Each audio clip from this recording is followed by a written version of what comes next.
Ler o texto, Amós 2, a partir do verso 4, nós vamos ler até o final do capítulo 2, até o verso 16, diz assim a palavra do Senhor.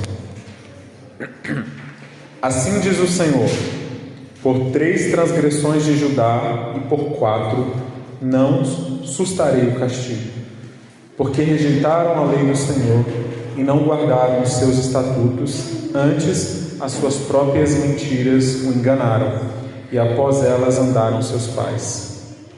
Por isso meterei fogo a Judá, fogo que consumirá os castelos de Jerusalém. Assim diz o Senhor: por 3 transgressões de Israel e por 4 não sustarei o castigo, porque os juízes vendem o justo por dinheiro e condenam o necessitado por um par de sandálias, suspiram pelo pó da terra sobre a cabeça dos pobres e pervertem o caminho dos mansos. Um homem e seu pai coabitam com a mesma jovem e assim profanam o meu santo nome. E se deitam ao pé de qualquer altar sobre roupas empenhadas, e na casa do seu Deus bebem o vinho dos que foram multados. Todavia eu destruí diante deles o amorreu, cuja altura era como a dos cedros e que era forte como os carvalhos, e destruí o seu fruto por cima e suas raízes por baixo. Também vos fiz subir da terra do Egito, e 40 anos os conduzi pelo deserto, para que possuísseis a terra do amorreu.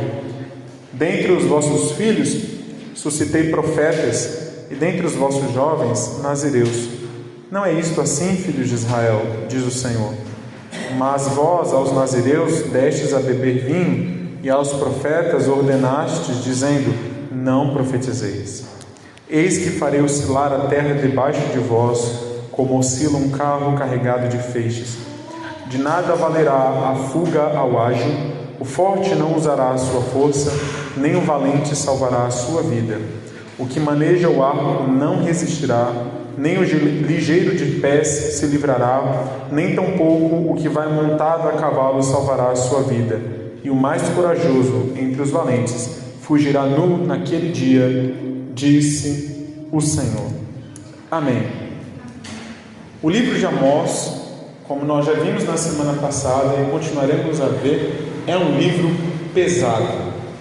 É uma leitura pesada. Uma leitura que muitas vezes é bem difícil de engolir. Sabe quando desce seco? Parece que vai engasgar. Quando você come cuscuz e não toma um café, entala. É assim que é a leitura de Amós. É uma leitura difícil. É uma leitura que muitas vezes parece estar muito distante de nós. Parece às vezes não fazer tanto sentido aplicá-la às nossas vidas. Afinal, Deus aqui está condenando pecados muito específicos do seu povo. Não só do seu povo, mas também de outras nações, porque o que nós vimos na semana passada é que Deus chamou este profeta Amós, que era um pastor de ovelhas, um homem simples daquela região, da cidade de Tecoa, um homem pobre, por assim dizer, e colocou na boca dele uma mensagem que deveria ser dada às nações da terra. Então um homem simples é levantado por Deus para anunciar uma mensagem que abalaria a geopolítica do mundo daquela época. E a saber, essa mensagem era: Deus está bradando, Deus está rugindo, Deus está trovejando, e Ele está anunciando juízo às nações. Deus estava proclamando um juízo inevitável contra todas as nações. Mas aqui no texto que nós lemos, Deus também está proclamando juízo não só aos povos gentios, os pagãos da época, mas no texto que nós lemos agora, Deus direciona essa proclamação de juízo ao seu próprio povo. Na semana passada, Deus bradou e rugiu contra as nações ímpias, e nós vimos quais eram os comportamentos daquelas nações, o que eles faziam de errado e como o juízo de Deus era justo. E agora, hoje, nós veremos a seguinte grande ideia: Deus anuncia juízo inescapável contra seu povo, quando este rejeita a sua palavra e acolhe ao pecado. Deus anuncia juízo inescapável contra o seu povo, quando este rejeita a sua palavra e acolhe ao pecado. Como nós vemos isso? Primeira parte da estrutura se encontra no verso 4 a 5. Vamos ler juntos aqui? 4 a 5, eu vou ler na verdade, mas acompanhe comigo. Diz assim: assim diz o Senhor, por 3 transgressões de Judá e por 4 não sustarei o castigo, porque rejeitaram a lei do Senhor e não guardaram os seus estatutos. Antes, as suas próprias mentiras o enganaram, e após elas andaram seus pais. Por isso, meterei fogo a Judá, fogo que consumirá os castelos de Jerusalém. O que Deus está falando aqui é anunciando juízo contra Judá, porque ele rejeitou a palavra e seguiu a mentira ou os ídolos. Algumas traduções, no lugar de mentira, traz a palavra ídolos, que é a mesma coisa, porque todo ídolo é mentiroso. Irmãos, o que surpreende nesse texto é que, nessa porção específica, é que o profeta não está direcionando sua palavra de sentença contra o povo ímpio, contra o povo que não conhece a palavra de Deus, contra o povo que estava fora da aliança. Deus está falando diretamente com o seu próprio povo. Deus está anunciando juízo não contra os pagãos, como nós falamos, mas contra aqueles que de fato eram reconhecidos como povo de propriedade exclusiva de Deus. Deus está anunciando juízo contra o povo da aliança. O que significa esta expressão? Por 3 transgressões de Judá e por 4 não sustarei o castigo. É mais ou menos como se Deus estivesse proclamando assim: o meu povo, ele está pecando de forma repetida. Por 3 transgressões, sim, pela 4ª eu não sustarei o castigo. Ou seja, porque o meu povo está pecando de forma repetida, sem arrependimento, por causa disso eu não vou deixá-los impunes, eu não vou deixar isso sem o castigo.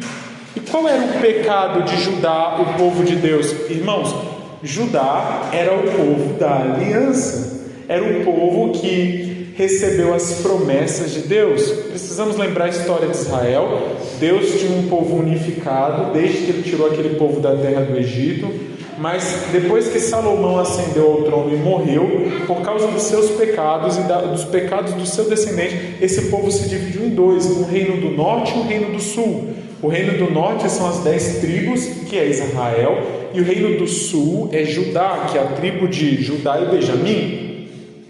E a tribo de Judá e Benjamim falou: não, nós estamos firmados com os descendentes de Davi, nós permaneceremos no caminho do Senhor. Mas ao longo da história não foi isso que aconteceu. Este povo passou a rejeitar a palavra de Deus. O pecado constante de Judá era que eles rejeitavam a palavra de Deus. Mas não apenas isso, porque eles rejeitaram a palavra de Deus, eles se entregaram à idolatria. A rejeição à palavra de Deus leva automaticamente aquele povo a se entregar à mentira dos ídolos. A primeira coisa que eu gostaria de chamar a sua atenção nessa noite, para você prestar atenção nisso, é que Deus está anunciando juízo contra o seu próprio povo. Parece repetido, mas eu quero dar ênfase nisso, porque isso, meus irmãos, demonstra algo sobre o caráter de Deus, a saber que Deus ele é imparcial, que Deus não faz acepção de pessoas, porque pode ser o ímpio, perdido, as nações ímpias, pecadoras, vivendo longe de Deus, pecando. Se essas pessoas de fora da igreja, de fora do povo de Deus, de fora da congregação, não se arrependerem, Deus trará juízo. É o que nós vemos do verso 1 até o capítulo 2, verso 3. Mas e se o povo de Deus peca e não se arrepende? E se aqueles que carregam a lei do Senhor debaixo do braço e se declaram o povo de Deus vivem em pecado deliberadamente e não se arrependem, será que Deus trata as pessoas que estão de dentro do seu povo, por assim dizer, me permitam fazer essa conexão, as pessoas que estão na igreja, nós, de forma diferente daqueles que estão fora? A resposta de Amós para nós é: de maneira nenhuma. Não haverá tratamento especial, diferenciado, para aqueles que deliberadamente rejeitam a palavra de Deus. Ah, mas nós somos batistas. Ah, mas nós somos reformados. Ah, mas nós temos boa doutrina. Ah, mas nós temos boa teologia. Ah, mas nós somos calvinistas. Ah, mas nós somos... Não importa. Isso não tem valor nenhum se a nossa vida rejeita ou demonstra rejeição à palavra de Deus. Isso não nos poupará, como não poupou o povo do passado, do juízo de Deus. Então pode ser um ímpio, ou aquele que é da igreja, aquele que não perde nenhum culto, aquele que é religioso. Se nós andarmos em pecado e não nos arrependermos, Deus trará juízo. Essa é a primeira coisa que eu quero chamar a sua atenção. Porque o nosso Deus, Ele é imparcial. E Romanos, capítulo 1, que nós lemos, nos diz exatamente isso. Romanos 1, 18 diz: a ira de Deus se revela do céu contra toda a impiedade e perversão dos homens que detêm a verdade pela injustiça. Perceba, se revela a ira de Deus do céu não contra algumas impiedades, não contra muitas impiedades, mas contra todas.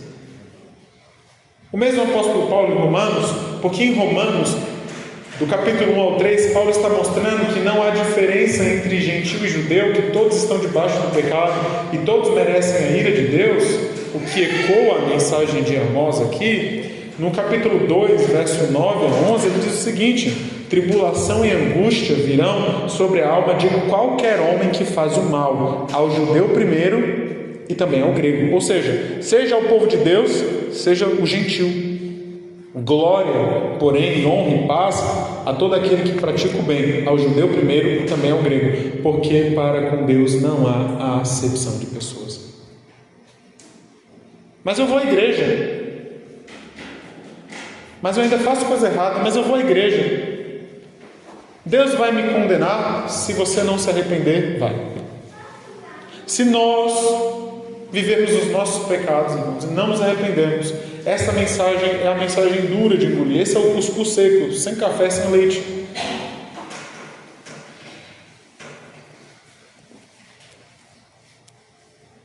E o povo de Israel e o povo de Judá sempre se sentiu de alguma forma como se fosse um povo privilegiado, porque eles eram o povo que Deus escolheu.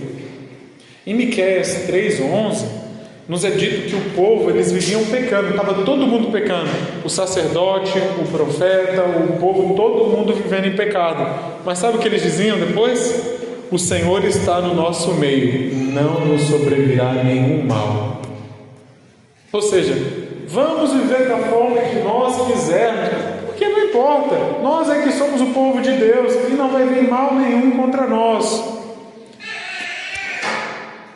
Irmãos, o fato de nós sermos parte da igreja, de carregarmos a Bíblia debaixo do braço, de realmente nós sermos privilegiados pela revelação especial de Deus, de modo algum impedirá que Deus derrame a sua ira sobre nós, porque só entender, só participar não significa automaticamente que nós estamos salvos. E aquelas pessoas achavam que estavam salvas porque elas estavam fazendo parte do povo de Deus. Eles viviam de forma totalmente errada e no final diziam: Deus está no nosso meio, então está tudo bem, não vai sobrevir mal nenhum. Em Jeremias, na série de Jeremias, nós vimos isso: o povo pecava e depois diziam: vamos ao templo do Senhor, templo do Senhor, templo do Senhor, como se o fato deles terem coisas religiosas pudesse livrar eles da ira de Deus. Irmãos, nós não podemos nos apoiar na nossa religiosidade. Você não pode se apoiar, eu não posso, nós não podemos de modo algum, e Deus nos livre disso, de nos apoiarmos no fato de que, não, mas eu sou crente da Igreja Batista. Que o Senhor repreenda esse pensamento. Não, nós somos os reformados. Nossa igreja é a igreja que expõe a palavra com fidelidade, mas isso não significa nada se a nossa vida ainda é uma vida que permanece nas práticas do pecado. Nada disso, boa teologia, igreja reformada, evitará a desgraça e o juízo de Deus contra nós, se não houver da nossa parte genuíno e verdadeiro arrependimento. Não evita. Se nós vivemos como este povo, deliberadamente em nossos pecados, qual era o pecado desse povo? Não se esqueça, o povo de Judá estava rejeitando a palavra de Deus. Esta é uma acusação que Deus não pode fazer para o ímpio, porque o ímpio não tem a palavra de Deus, mas nós temos, o povo dele tem. Então, se nós, como povo de Deus, rejeitarmos a palavra de Deus e não nos arrependermos, irmãos, sofreremos o juízo de Deus inevitavelmente, quer seja um juízo de disciplina, quer seja um juízo eterno, se nós permanecemos até o fim em nossos pecados. E eu quero repetir isso. Mas eu sei o que é a predestinação, eu conheço a doutrina da aliança, dos pactos, eu sei, entendi a graça, entendi a expiação. Louvado seja Deus se você entendeu, se nós entendemos, isso é ótimo, mas apenas entender a verdade não nos livra do juízo se a verdade está longe das nossas vidas no dia a dia. Se a verdade está longe da nossa vida, o juízo sobre nós é certo. A segunda coisa que eu quero chamar a sua atenção nessa noite é para a causa do juízo de Deus contra o povo dele. Porque a causa do juízo de Deus é porque o seu povo rejeitou a sua palavra e se entregou à mentira da idolatria. No texto de Amós, rejeitar a palavra não é dizer eu não acredito, eu não aceito a Bíblia. Não é isso. Rejeitar a palavra no texto de Amós é simplesmente não obedecer. A desobediência do meu coração, do nosso coração, já é uma forma de rejeição à palavra de Deus. E eu pergunto aos irmãos, quem não desobedece? Quem, ao longo do dia, vez ou outra, não escolhe ouvir o conselho do próprio coração, o conselho da antiga serpente, e não deixa o conselho de Deus de lado? Rejeitar a palavra de Deus é ouvir, é conhecer e mesmo assim desobedecer. O que traz o juízo de Deus sobre o povo de Deus é não dar ouvidos à palavra, é não praticar. E a primeira vez que alguém ouviu a palavra de Deus e não praticou foi lá no Jardim do Éden. Em Gênesis 3, 2 e 3, Deus havia ordenado ao homem: olha, você pode comer de todas, não só você deve comer de toda a árvore que está no meio do jardim, mas eu lhe vedo uma única, não lhe permito que você coma uma única árvore.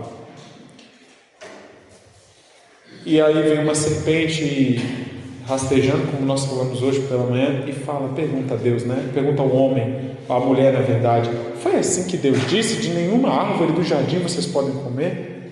E Eva responde: não posso comer da árvore que está no meio do jardim, a árvore do conhecimento do bem e do mal, porque no dia em que eu dela comer, nós morreremos. E aí a serpente diz: não, isso é mentira. Vocês não vão morrer coisa nenhuma não. Se vocês comerem, vocês vão ser iguais a Deus. E o que acontece? Eva e depois Adão preferem desobedecer, rejeitar a palavra de Deus para ouvirem a voz da serpente. Então, desde lá, todos nós vivemos rejeitando o governo de Deus, a vontade de Deus revelada na palavra para nós. E nós não rejeitamos porque a palavra de Deus é ruim ou porque ela é má, porque nós sabemos pela própria palavra que a palavra de Deus é pura, ela é límpida. O apóstolo Paulo diz que a vontade de Deus é boa, perfeita, agradável. Nós não rejeitamos a palavra porque a palavra tem um defeito, mas é porque nós estamos defeituosos. E quando nós rejeitamos a verdade da palavra de Deus, automaticamente nós estamos obedecendo a mentira. Ou nós obedecemos a verdade ou a mentira, não existe um meio termo. Então, quando nós rejeitamos a palavra de Deus, invariavelmente nós rejeitamos o próprio Deus e aceitamos a mentira. E a maneira como essa mentira se manifesta é chamado de idolatria. Como assim idolatria? Primeiro é que esse texto, a palavra, as suas próprias mentiras os enganaram e andaram como seus pais, ali no verso 4, algumas traduções trazem ídolos. Tem alguém aqui com a tradução que no lugar de mentiras, no versículo 4, traz a palavra ídolos? Tem alguém que tem esse? Veja aí, verso 4 do capítulo 2. Palavra ídolos no lugar de mentira. E não guardam seus estatutos, antes foram para os ídolos, como mandaram seus pais. Pois bem, o hebraico permite que a tradução de mentira seja para ídolos. A voz que nós obedecemos revela a quem nós adoramos. A voz que eu obedeço revela quem eu adoro. Adão e Eva adoraram quem? Eles mesmos, o próprio umbigo. Porque no lugar de ouvir a voz de Deus, eles ouviram a voz de serpente que disse: vocês serão semelhantes a Deus. Eles disseram: não, nós queremos ser semelhantes a Deus. O povo de Israel e de Judá muitas vezes preferiu adorar os falsos deuses na promessa de que eles receberiam prosperidade, fertilidade e abundância de colheita. Era isso que os deuses antigos prometiam. Não, a colheita vai ser farta, as mulheres terão muitos filhos e vocês prosperarão. Era isso que os deuses da antiguidade prometiam. E eles tinham as suas imagens de escultura, mas o verdadeiro ídolo do povo de Judá e do povo de Israel não estava na mão deles. Estava onde? No coração. Eram as coisas que eles queriam que levavam eles a adorar os falsos deuses. Toda vez que alguém prefere mais alguma coisa ou alguma pessoa do que a Deus e a palavra de Deus, aí está um ídolo no coração. Toda vez que eu ou você, nós preferimos mais alguma coisa ou alguma pessoa do que a Deus e a palavra de Deus, nós encontramos um ídolo no nosso coração. Então, nós não precisamos, como povo de Deus, nem mesmo de imagens para nós sermos idólatras. Eu quero lhe lembrar do primeiro e do segundo mandamento, dos 10 mandamentos, porque o primeiro mandamento diz assim: não terás outros deuses diante de mim. O segundo mandamento diz: não farás para ti imagem de escultura, não se prostrará, não adorará. Pois bem, é possível ter um falso Deus, um ídolo, sem ter uma imagem. Sabia disso? Às vezes nós apontamos tanto para os católicos, o que é errado, porque eles têm imagens realmente, mas como povo de Deus, nós não percebemos que muitas vezes os nossos corações têm ídolos. Onde está esse ídolo, irmão Gabriel? Esse ídolo está quando nós, em algum momento, decidimos desobedecer à voz de Deus para satisfazer algumas das nossas vontades. Aí está o ídolo. Porque do momento em que eu, Gabriel, decido não obedecer a Deus em troca de alguma coisa, esta coisa que eu desejo, o resultado dessa coisa é o meu ídolo, é o meu Deus. É a Ele que eu obedeci. Então, quando nós desobedecemos a Deus, nós falamos no nosso coração, mesmo que sem nenhuma palavra, o seguinte: eu amo mais isso do que a Deus, por isso eu desobedeço a Deus em troca disso. Aí está o ídolo. E irmãos, nós pecamos todos os dias, irmãos. Então existem ídolos no nosso coração. Posso dizer, o pior problema não é ter ídolos no coração. Isso é terrível, sim. Mas o problema aqui no texto é a falta de arrependimento. É a falta de reconhecimento. Porque Deus está dizendo, por 3 transgressões, sim, por 4. Isso é, ao invés de se arrepender, eles continuam no pecado. O problema em si mais grave é a continuidade, porque o pecado é algo terrível, mas continuar nele é pior. Gostaria de perguntar a você perguntas que na leitura desse texto eu tive de me fazer, mas eu quero trazer a vocês como meditação. Gostaria de lhe perguntar, como eu pergunto a minha alma nesse momento, há algo na sua vida que você estima tanto, que você considera tanto, que você seria capaz de pecar contra Deus para tê-la ou para tê-lo? Se sim, pense você em seu coração, aí está o seu Deus. Por exemplo, eu quero tanto esse relacionamento com esse rapaz ou com essa moça, e ele ou ela está dizendo o seguinte: se eu não tiver relações antes do casamento, ele não continua esse relacionamento comigo. Você tem uma escolha: obedecer a Deus ou a essa pessoa. Se você obedecer ao que essa pessoa está dizendo, ele é o seu ídolo, porque você amou mais a essa pessoa do que ao seu Deus. Você fez algo muito errado, um exemplo, algo terrível, e alguém lhe confronta e lhe diz o seguinte: você fez isso e você fez, você diz eu não fiz. Você mente para preservar a sua reputação. Você tem um ídolo, a reputação. Tem um orgulho. O adultério é o ídolo do prazer. Eu idolatro tanto o meu próprio prazer que eu sou capaz de ferir a pessoa que eu mais amo e quebrar uma aliança que fez com ela. Talvez algo que não é errado, mas pode se tornar uma idolatria, uma vida financeira estável. Eu quero tanto uma vida financeira estável que eu busco desesperadamente o dinheiro. Eu não consigo parar de trabalhar. Eu não consigo descansar no dia do Senhor. E eu também não consigo ofertar ou contribuir. É o amor ao dinheiro, eis um ídolo. Ou talvez ainda no exemplo do relacionamento, você conhece a palavra de Deus que diz para não se relacionar com o incrédulo, com o ímpio, e você se relaciona, o jugo desigual. Isso é uma forma de idolatria. Ou seja, Senhor, eu sei o que o Senhor diz, mas eu rejeito a sua palavra para satisfazer a minha vontade. Isso é idolatria. Então, meus irmãos, essa lista ela poderia ser muito grande. Você pode pensar em outras coisas, porque talvez não seja nenhum desses as suas dificuldades ou os seus pecados. Mas a grande pergunta, talvez a pergunta é: onde estão os nossos ídolos nessa noite? Quais são eles? Porque, irmãos, eu tenho ídolos. E você tem ídolos. E a pergunta de Amós é: diante do fato de que Deus está anunciando juízo contra aqueles que não se arrependem, o que você vai fazer com seus ídolos quando você sair daqui hoje à noite? Porque se nós deixarmos para buscarmos o Senhor, Amós 5 diz: buscai-me e vivei.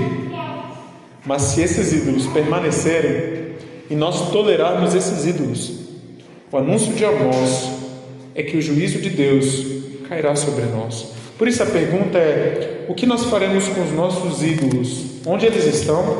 E nós vamos abandoná-los no arrependimento? Ou cairá sobre nós o juízo do nosso Deus? Nós vamos ouvir a boa palavra de Deus e decidir obedecê-la? Ou vamos continuar vivendo em rebelião, declarando assim que nós amamos mais a nós mesmos, a nossa vontade, do que o Senhor, o que é chamado na palavra de idolatria? Do verso 6 a 8, nós vemos que Deus anuncia juízo contra agora Israel por sua injustiça, imoralidade e idolatria. Veja versos 6 até 8, diz assim: assim diz o Senhor: por 3 transgressões de Israel e por 4 não sustarei o castigo, porque os juízes vendem o justo por dinheiro e condenam o necessitado por causa de um par de sandálias. Suspiram pelo pó da terra sobre a cabeça dos pobres e pervertem o caminho dos mansos. Um homem e seu pai coabitam com a mesma jovem, e assim profanam o meu santo nome, e se deitam ao pé de qualquer altar, sobre as roupas empenhadas, e na casa do seu Deus bebem o vinho dos que foram multados. Israel, como eu já disse, as 10 tribos do norte, também é acusada de rejeitar a palavra de Deus. Onde? Lá no verso de número 12. Mas vós dissestes, não profetizeis aos profetas. Israel estava dizendo aos profetas, não profetizem. E o resultado disso é uma vida no meio do povo de Deus que está em desarmonia com a palavra de Deus, é uma vida que está desbalanceada. Como? Aquele povo se tornou corrupto, imoral, idólatra. A corrupção deles era a seguinte: eles faziam mal ao próximo. Se nós podemos resumir tudo nisso, eles faziam mal ao próximo. Eles aceitavam suborno, eles julgavam as pessoas de forma injusta, eles desejavam que o pobre e o necessitado fossem cada vez mais humilhados. A corrupção deles era moral. Um homem e seu pai se deitam com a mesma jovem. Então, o rapaz e o pai do rapaz coabitam com a mesma moça. É imoralidade sexual no meio do povo de Deus. E é interessante que isso está junto com idolatria. Esses pecados sempre estão junto com idolatria. A imoralidade sexual sempre está emaranhada na idolatria. Sempre foi assim na história do povo antigamente. Os pagãos sempre misturaram idolatria e imoralidade. Foi esse o problema que Paulo enfrentou em 1 Coríntios. A gente vê isso na Escritura: a idolatria misturada com a imoralidade, a prostituição cultual. Mas o ponto é que o fato da idolatria e da imoralidade andarem juntas nos mostra que onde há imoralidade sexual, aí existe um ídolo em nós. E o resumo de tudo isso, desta ópera de pecado, é que Deus está falando a esse povo: os pecados de vocês me afrontam. Veja ali o verso de número 7. E assim, no final do verso 7, profanam o meu santo nome. Fazer mal ao próximo, se corromper ou corromper o outro, é uma forma de deturpar a imagem de Deus no outro, em si mesmo ou no outro. A imoralidade também é a mesma coisa. É enxergar o outro ou a si mesmo de forma deturpada, sem considerar o corpo do outro sagrado, sem considerar o seu próprio corpo sagrado. Para o povo de Deus, a imoralidade deixa de considerar o corpo como um templo do Espírito Santo. E é por isso que Paulo diz: vocês são o templo do Espírito Santo, por isso fujam da imoralidade, porque todo pecado é cometido fora do corpo, mas a imoralidade é pecado contra o próprio corpo. Por isso fugir da imoralidade, comprar dos coxas por alto preço, agora pois glorificar a Deus. Isso é, nós, o povo de Deus, fomos comprados para sermos a habitação de Deus, não a habitação da imoralidade. Então a imoralidade deturpa o propósito de Deus, deturpa o corpo sagrado, deturpa a imagem de Deus como templo de Deus, feito para refletir a beleza do Criador. E por isso a imoralidade, a injustiça e a corrupção, elas profanam o santo nome de Deus. E talvez algumas pessoas pensem assim: não, mas esses pecados no meio do povo de Deus, isso não existe. Mas não é isso. Esses pecados existem sim em nós. Jesus disse, por exemplo, que se um homem olhar para uma mulher com intenção impura no coração, já cometeu adultério. Não precisa ir a fundo no ato. Nosso coração por si só já é adúltero, imoral e pecaminoso.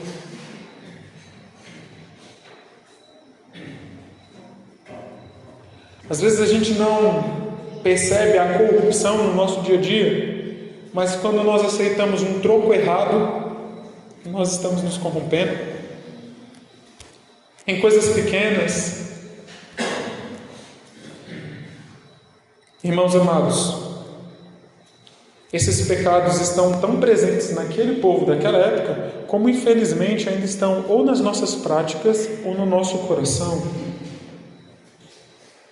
Talvez você aqui hoje está não simplesmente tendo esse pecado no coração ou se arrependendo dele, porque se você está se arrependendo, isso é um maravilhoso sinal, mas se você está vivendo em corrupção, vivendo em imoralidade, abrigando esse ídolo no seu coração, Deus está anunciando juízo nessa noite. O juízo que virá. Assim como o juízo dele foi anunciado ao povo do passado, esse mesmo juízo é anunciado também contra o povo, contra a igreja. Jesus mesmo disse, falando às igrejas de Apocalipse, que não se arrependeriam, que ele iria lá mesmo e ele iria tirá-las daquele lugar, viria contra elas, e havia imoralidade naquelas igrejas. Assim, da mesma forma, Deus anuncia a nós hoje juízo inevitável, inescapável sobre os corruptos, imorais e idólatras no meio do seu povo. Agora, veja bem, essa mensagem não é para nos oprimir, nos esmagar. Quando Deus está anunciando juízo, Ele tem um propósito, que não é condenar aqueles que ouvem, é salvar. Deus não anuncia juízo para esmagar simplesmente. Todo anúncio de juízo carrega uma chamada. Ele diz, mude, se arrependa. Por isso, em Amós, ainda nesse livro, no capítulo 5, verso 4 a 6, depois de declarar o juízo contra Israel, que vai continuar, diz o verso 4, pois assim diz o Senhor à casa de Israel, buscai-me e vivei. Porém não busqueis a Betel, nem a Gilgal, os templos religiosos, nem passeis a Berseba, porque Gilgal certamente será levada cativa e Betel será desfeita em nada. Buscai ao Senhor e vivei, para que não irrompa na casa de José como um fogo que o consuma, e não haja em Betel quem o apague. Ou seja, o chamado, o anúncio do juízo é Deus dizendo, me busquem, e não irromperá este juízo sobre o meu povo. Irmãos, se há em nós imoralidade, corrupção, injustiça, Deus está dizendo a mim e a você, busquem a minha face, eu libertarei vocês, eu livrarei vocês e não derramarei o meu juízo. Mas se nós insistirmos nesses pecados, depois do anúncio de Deus, meus irmãos, Deus também está proclamando, eu sou justo e há juízo. Do verso 9 a 12, o que nós vemos é que agora Deus denuncia Israel por rejeitar a sua palavra e desprezar seu cuidado e provisão. Veja aí, verso 9 a 12, diz assim, todavia eu destruí diante deles o amorreu, cuja altura era como a dos cedros, e que era forte como os carvalhos, destruí o seu fruto por cima e suas raízes por baixo. Também vos fiz subir da terra do Egito, e 40 anos vos conduzi no deserto, para que possuísseis a terra do amorreu. Dentre os vossos filhos suscitei profetas, e dentre os vossos jovens nazireus.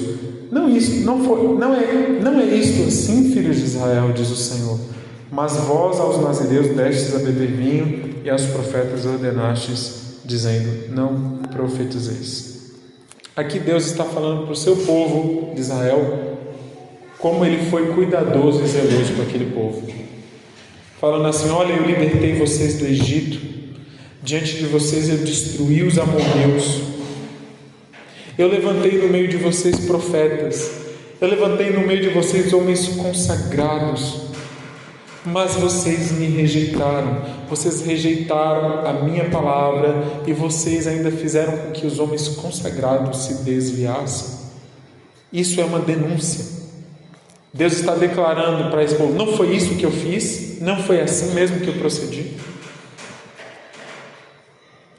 Deus está dizendo àquele povo, eu fiz coisas boas por vocês, e vejam como vocês responderam às coisas maravilhosas que eu fiz na vida de vocês.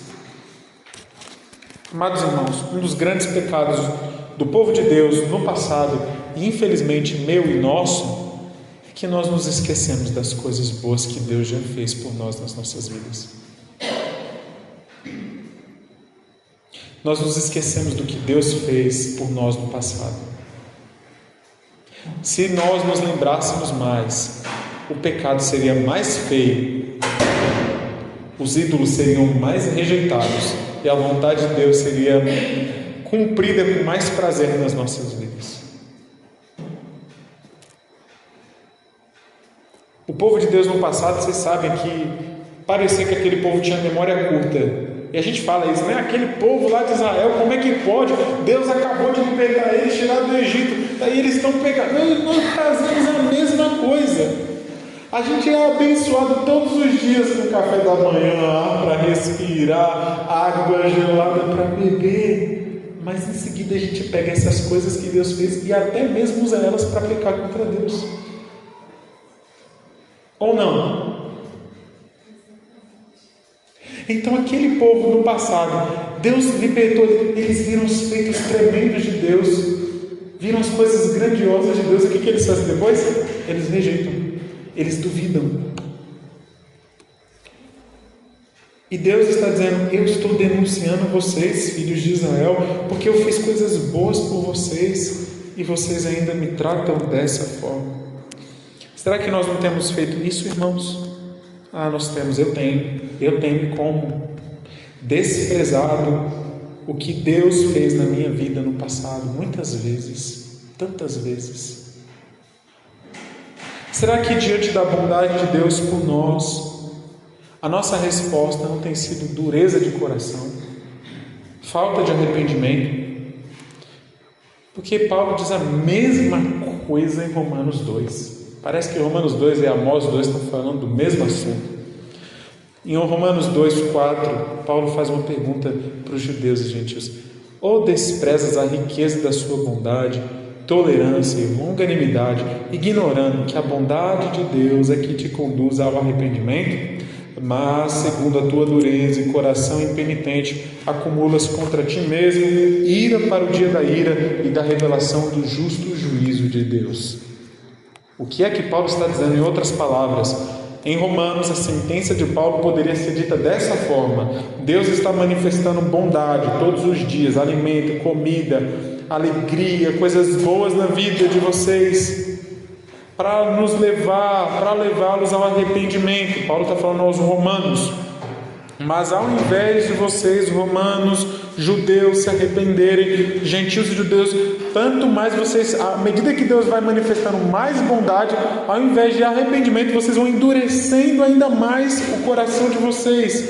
E essa bondade que Deus está manifestando a cada dia, ela está se transformando em juízo, ela está se acumulando como forma de juízo contra vocês.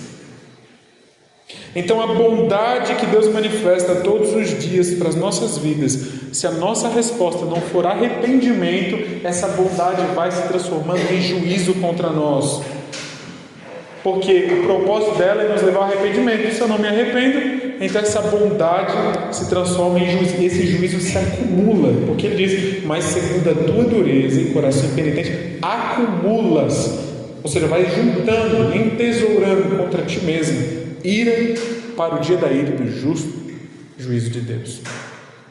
E foi precisamente isso que aconteceu com o povo de Israel. Eles foram tremendamente abençoados por Deus, mas continuavam rejeitando a palavra de Deus. Você, nós fomos tremendamente abençoados por Deus. Nós não podemos rejeitar essa palavra. Não podemos rejeitar, irmãos, porque Deus é bom. Deus só faz coisas boas. Como é que nós vamos dizer não para esse Deus? Mas nós falamos não. Uma pergunta: Deus já ordenou uma coisa má para você? Já falou uma coisa que você deveria fazer que seria ruim de verdade? Nunca. Será que Deus já pecou contra você? Nunca. Será que Deus já lhe fez algum mal? Nunca. Deus nunca me fez um mal. Mas que homem horrível eu sou de ainda ser capaz de pecar contra um Deus tão bom. Irmãos, nós precisamos nos arrepender. Nós precisamos todos os dias. Isso porque Deus está anunciando juízo contra o seu povo. É o que nós vemos do verso 13 a 16. Nós não vamos ler para encurtá-lo, mas eu vou proclamar aqui a ideia desse texto. Do verso 13 a 16, Deus anuncia juízo pesado, rápido e inescapável contra Israel. Do verso 13 a 16, Deus está anunciando um juízo pesado, rápido e inescapável contra Israel.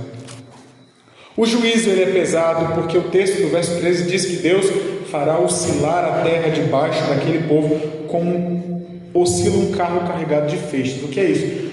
O castigo vai ser como se fosse um carro pesado, carregado, tão pesado que quando ele vai passando no chão vai tremendo. Ou seja, o castigo vai ser pesado sobre o povo, tão pesado como se o chão tremesse, como se esse carro carregado provocasse um tremor no chão, de tão pesado que ele está. Assim será o castigo de Deus sobre o povo dele, um castigo pesado. Este castigo ele será inescapável. Na verdade, ele será rápido, porque o mesmo verso 14 diz: de nada valerá a fuga do ágil, o rápido não vai poder escapar. É inescapável. Ele é rápido, mais rápido do que os homens mais rápidos. Os fortes não vão poder usar a sua força para escapar do juízo. O valente não vai salvar a sua vida. O ligeiro de pés não vai se livrar. O que vai montado a cavalo não vai escapar. O mais corajoso vai fugir nu e ainda assim não vai escapar. Deus anuncia juízo pesado, rápido e inescapável contra Israel. Essa é a descrição que Amós dá deste juízo de Deus contra o povo de Israel. É um juízo rápido porque não vai tardar. O ser humano, nas suas condições, não vai poder escapar. E não há nada nesta criação que possa nos socorrer. Por exemplo, quando Deus fala do juízo dele contra Judá, Deus diz o seguinte: suas fortalezas ou seus palácios vão queimar, ou seja, não vai haver nem mesmo lugar de segurança. Não haverá força humana capaz de impedir o juízo de Deus. Você não vai poder, eu não vou poder, ninguém poderá. Não haverá tecnologia, potência, força, cavalo, carro ou cavaleiro capaz de fugir desse juízo. Por isso, a grande ideia desse texto, eu torno a repetir, Deus anuncia juízo inescapável contra o seu povo, quando este rejeita a sua palavra e acolhe ao pecado. Mas, meus irmãos, humanamente falando, não há escape para esse juízo. Mas Deus providenciou um escape. Deus providenciou um lugar seguro. Mesmo as fortalezas grandes de Jerusalém não poderiam impedir o fogo do juízo de Deus que viria. Mas existe um lugar de escape onde nós podemos encontrar salvação. Esse lugar é a cruz de Jesus Cristo. Esse lugar seguro é estar aos pés do Salvador em total rendição. Esse é o lugar seguro. O lugar seguro é crer naquilo que o Salvador proclamou: quem crê em mim tem a vida eterna, não entra em juízo, mas passou da morte para a vida. Esse Salvador, ele é a palavra encarnada de Deus. Ele é o verbo de Deus, ao qual ninguém deve rejeitar.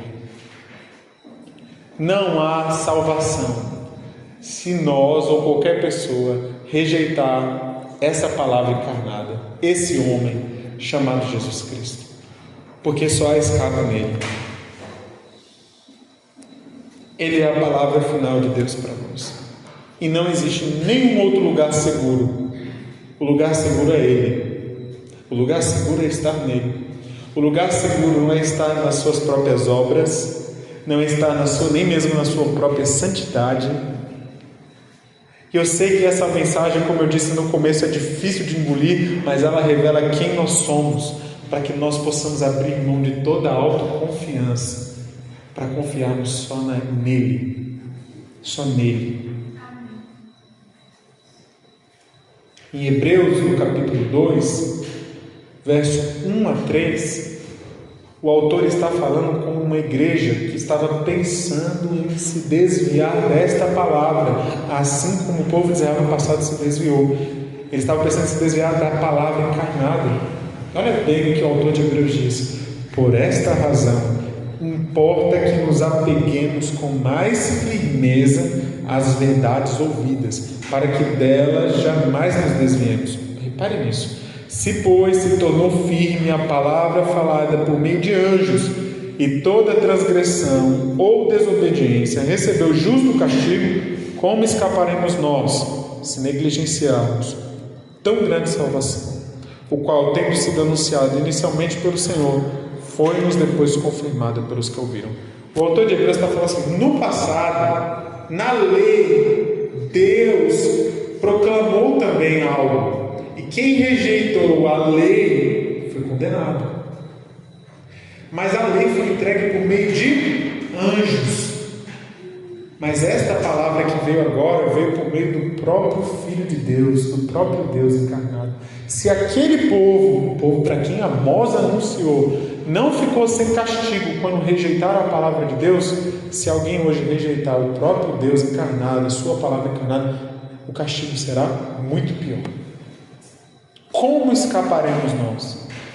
Quem vai escapar se só a salvação dele? E o autor de Hebreus vai mais fundo. Ele diz assim: tende cuidado, não recuseis ao que fala. Hebreus 12, 25. Pois se não escaparam aqueles que recusaram ouvir quem divinamente os advertia sobre a terra, Moisés, muito menos nós, os que nos desviamos daquele que do céu nos adverte, Jesus, aquele cuja voz abalou então a terra. Agora, porém, ele promete dizendo: ainda uma vez por todas farei abalar não só a terra, mas também o céu. Aquela voz que no passado abalou Israel, abalou o monte Sinai e trouxe juízo sobre Israel e Judá, essa voz vai trazer juízo de novo, não só sobre a terra, mas sobre o céu. E se trouxe juízo da palavra que veio da boca de Moisés, imagine quão grande será o juízo por causa de quem rejeitar a palavra que veio da boca do próprio Jesus. Amados irmãos, mas a mensagem da cruz é que nós não fomos destinados para sermos abalados, porque Ele na cruz sofreu o juízo de Deus. É por isso que em 1 Tessalonicenses 5, no verso de número 9, diz: Deus não nos destinou para a ira, mas para alcançarmos salvação mediante nosso Senhor Jesus Cristo, que morreu por nós, para que quer vigiemos, quer durmamos, vivamos em união com Ele. Consolai-vos, pois, uns aos outros e edificai-vos reciprocamente, como também estáis fazendo. Irmãos, o nosso Senhor morreu para nos livrar deste juízo. Como aplicação final, nós não podemos rejeitar a última voz, a voz mais importante, a voz daquele que é o próprio Deus encarnado, a voz daquele que uma vez abalou a terra, agora abalará céu e terra. Nós não podemos rejeitar o próprio Deus, porque só nesse Deus encarnado é que nós temos salvação, em nenhum outro lugar. E fora dele, Deus está anunciando um juízo inescapável, mesmo contra o seu povo, quando esse rejeita a sua palavra e acolhe o pecado. Rejeitar a lei e rejeitar o Rei, o próprio Cristo, nos leva ao juízo inescapável de Deus. Que Deus nos livre disso. Sua mensagem nos chama então. Vamos nos arrepender todos os dias. Não nos afastemos do Rei. Não nos afastemos do próprio Deus.